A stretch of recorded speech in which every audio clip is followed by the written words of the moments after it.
Hello everyone, welcome back. I'm Pegah. Welcome to Lesson 7. Today, we are taking a massive step forward in control flow and reusable code structure. First, we are covering the switch statement, a much cleaner alternative when you are chaining endless if-else checks, and how to group cases effectively. Next, we are diving into functions, the fundamental building blocks of JavaScript. We'll cover function declarations, scope, parameters, return values, and naming conventions. Finally, we'll unlock a key JavaScript feature, function expressions and callback functions, learning how to treat functions as values and pass them straight into other functions. As always, keep your trace skills ready for our 3 logic challenges along the way. Let's dive right in. When you need to check one value against many options, chaining multiple if-else statements gets messy fast. That's where the switch statement comes in. JavaScript evaluates your variable and checks it against each case from top to bottom until it finds an exact match. Always remember the break statement. Without it, JavaScript won't stop. It keeps executing every case below the match, whether it matches or not. You can actually turn that behavior into a feature by grouping cases that share the same code. If you stack case statements without a break, JavaScript runs the same block for all of them. Let's see if you can spot what happens when a crucial keyword is missing. Look at this switch block carefully. Notice where the break statements are and where they aren't. Which alert messages will actually show up on screen? Pause the video, trace the execution path, and drop your predictions in the comments below. Functions are the core building blocks of JavaScript.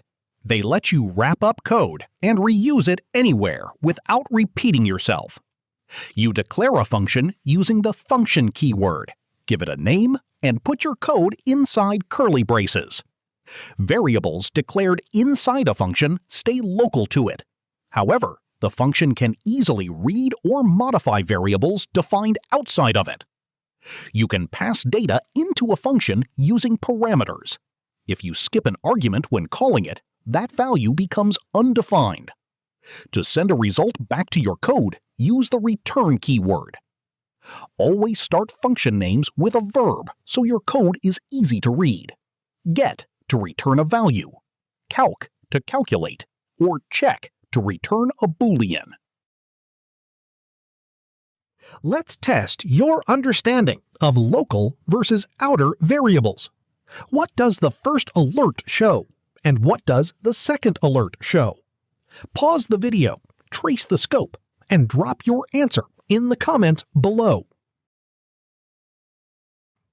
In JavaScript, a function isn't some magical language construct.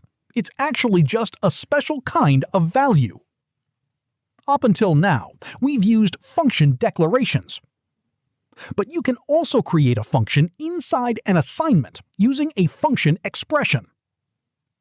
Because functions are values, you can inspect their code, copy them into new variables, or pass them around like numbers or strings. Passing functions as arguments to other functions is one of the most powerful techniques in JavaScript. We call these callback functions.